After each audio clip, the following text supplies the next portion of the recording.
Hey guys, we are here in Yuma Territorial Prison, built around the 1870s. It is one of the main attractions here in Yuma, Arizona, and let's go explore its history.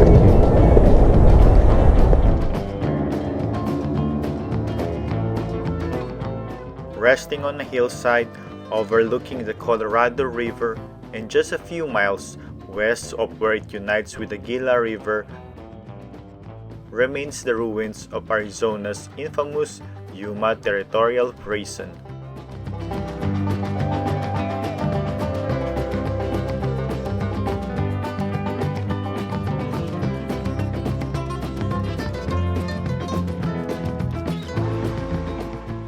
Beginnings. The city of Yuma began to experience the westward surge when immigrants crossed by ferry from Yuma on their way to the California goldfields in 1849. In 1850, a military post was established, and when rich placer gold strikes on the Colorado River, which resulted on a gold rush in 1858, Yuma experienced a boom. In 1871, it was incorporated and became the county seat of Yuma County.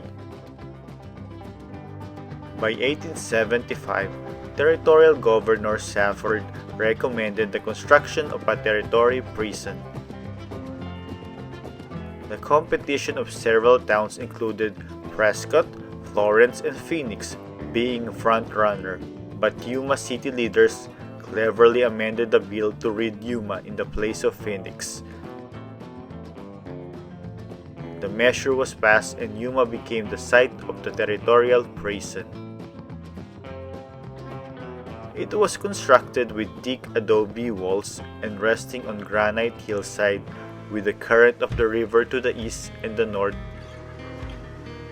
while miles of barren, harsh desert stood south and west.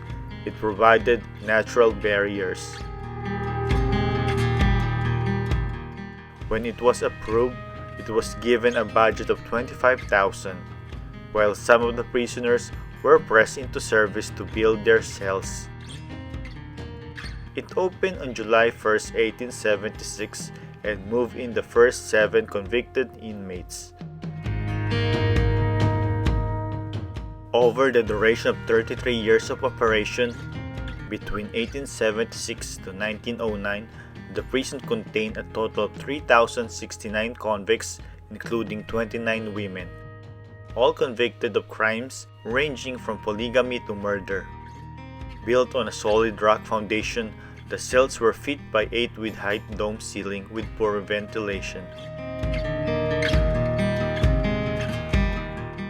Life in prison. The Yuma Territorial Prison was one of the toughest facilities at the time. Inside the cells were 2 metal tiers of bunks, 3 bunks to each tier, therefore holding 6 inmates at each cell, with no wash bowl, furniture, and no toilet except for a bucket that was emptied once a day. During the months of May through September, temperature can reach up to 120 degrees that made the place an inferno. Inmates labeled the prison as literal hellhole. For inmates who broke prison regulations, they were sentenced to time in the snake den, or the dark cell, where they had to sit in a pitch-dark stone room, shackled with no bed and no outside contact except to receive bread and water once a day. The rough nature of this prison, combined with the horrid environment, made for an utterly grotesque experience.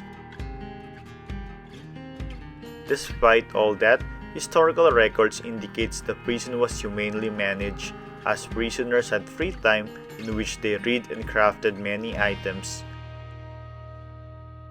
They also had regular medical attention and access to a hospital. Schooling was also available. Given the opportunity to learn to read and write, they were also taught how to speak Spanish and German. And a fully functioning library, the largest library in the territory at the time. Inmates on good behavior were given the opportunity to be entertained by musical bands and were also given the chance to join the prison band as well. Many stories about the prison have surely been exaggerated beyond truth, mostly to make it infamous. But historians say that the prison was a model institution and one of the better ones in the West for the time. The prison was often referred to as a country club due to the amenities this facility possessed. It is one of the first complete sanitation systems in a prison with electricity and forced ventilation. Superintendents. This prison was managed and operated by a very progressive staff with 15 male superintendents throughout the course of its operation. They were in charge of prisoners, aiding in monitoring their behavior while also managing function of the prison. They were appointed by the territorial governor and given a base salary of $250 a month. Two of the most notable superintendents were F.S. Ingalls and Thomas Gates. F.S. Ingalls ordered an engine room built, shifting from coal and towards electricity, making it one of the first prisons in the West to make use of this technology. Ingalls' wife also aided in improving opportunities for prisoners and constructing the library. Thomas Gates, on the other hand, made an impact by showing leniency during his reign but also being stern, noted as a fair man who wasn't unreasonable. These two men left lasting footprints on the prison. But not every superintendent was fit to the bill. John Behan was regarded as a questionable superintendent. He suffered from heavy criticism from both new outlets and political figures due to his poor leadership. M.M. McLarenay faced criticism for alleged poor management. He was also indicted on an embezzlement case. But aside from this controversy, he improved facility bathrooms and guard towers. One of the last notable superintendents was William K. Meade, who only served 1 month, making him the shortest term served by any superintendent.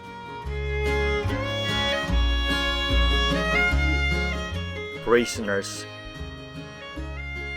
Among those 3,069 inmates, age ranges from 14 to 88, men and women of all various ethnicities were prisoners.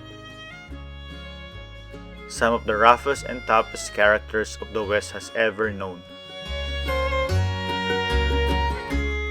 including Buckskin Frank Leslie, a scout, marksman, and all-around tombstone character.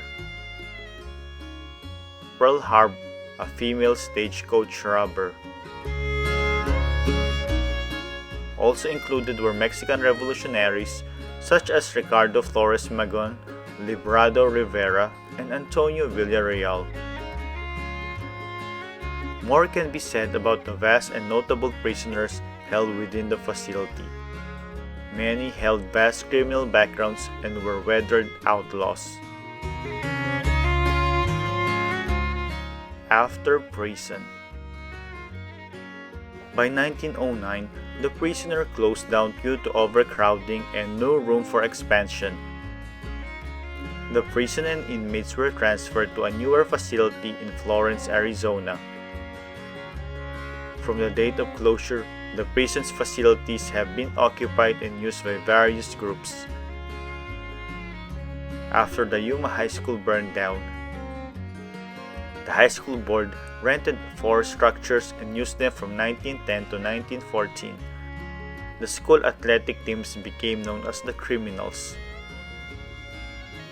The county hospital utilized the facilities from 1914 till 23. In 1924, the Southern Pacific Railroad demolished the western 1/3 of Prison Hill to make way for the newer tracks. The veterans of foreign wars leased the guards' quarters in 1931 and used it as their clubhouse until 1960. Homeless people riding the trains in the 1920s and 30s stayed in the cell, and homeless families during the Great Depression lived in the cells. The prison also hosted about a half-dozen film crews over the last years, including the Travel Channel's Ghost Adventures, a BuzzFeed team that spent the night, and Food Network's The Great Food Truck Race. It also became a movie location for old Western films like 3:10 to Yuma, both the original and the remake, Riot, and many more. Ghost Stories. Many ghost hunters consider the prison a hotspot for trapped souls. They claim they've heard screams, voices, and other unexplained noises while paying this landmark a visit. A legend says that many years ago, as families took up residence during the Great Depression, there was a little girl in a dress red trying to retrieve her doll from the Colorado River who drowned. She now haunts the prison, and if she doesn't like a visitor or if a person is wearing red, the little girl will pinch the visitor. Other reports include the spirits of human inmates on death row, and a woman wandering the banks of the nearby Colorado River looking for her drowned daughter. In 1887, a prison superintendent was famously killed during a large riot, which resulted in a few prisoner deaths during its chaos. Inmates such as John Ryan, who was imprisoned around 1900 for crimes against nature, are thought to haunt the place. He was not liked by the prison staff and reportedly committed suicide in cell 14 by hanging himself in his cell. There were also several escape attempts that didn't go well. Then there's the cruelty of life in the prison and the cruelty of the imprisoned men, some who had committed murder. Visitors have heard an angry voice telling them to get out. Many paranormal reports come from the dark cell, which was used to punish inmates who broke the rules. Inmates will be stripped down to their underwear and chained where they stood. Guards will throw in scorpions, joking that the glow of the creepy crawlies will provide the inmates with a little light.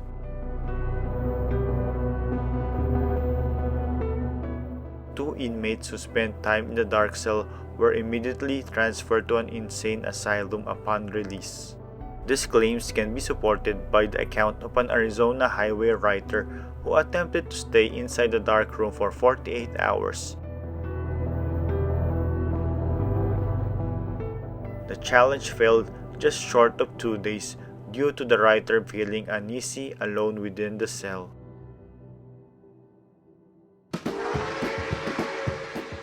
Yuma Museum. In 1939, the Yuma townspeople took notice on the importance and historic significance of the prison. They worked together, and by 1941, the museum was put up and operated. The Yuma Territorial State Prison became Arizona's third state park. Today, the only original adobe structure is the Sally Port entrance. The dark cell, the regular cells, and the main guard tower are reconstructed but still stands in their original place. The park is labeled as Yuma's #1 tourist site, bringing in people from around the world to learn the history of an important piece of Yuma history. Through the years of its existence, the thick adobe walls of the Yuma Territorial Prison restrained those who broke the law, but now it welcomes those who seek to walk in their footsteps. So we too will walk with them, and let's look inside.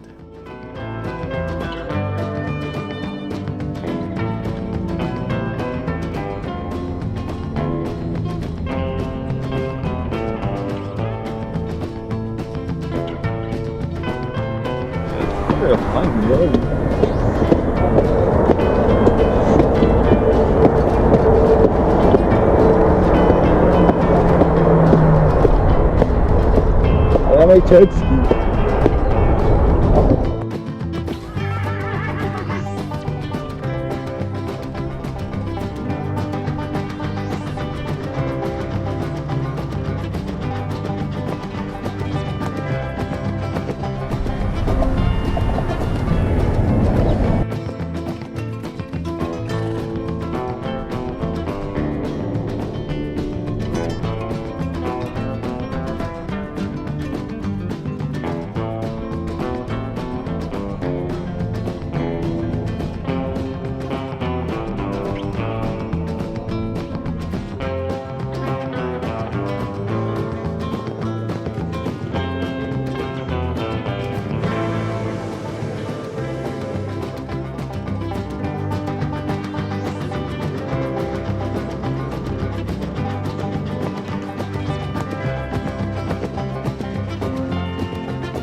We are here at the new yard, which was built during the 1900s because of the overcrowding in the old prison cells.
Hey guys, so I hope you enjoy our tour of the Yuma Territorial Prison and learn a lot about the prisoners or inmates who lives inside.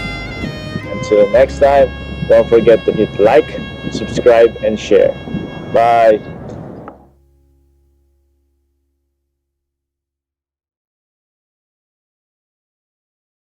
So guys, if you like our videos, please subscribe to our channel and feel free to comment. Hit the bell, hit the bell, hit the bell, hit the bell. Come on guys, hit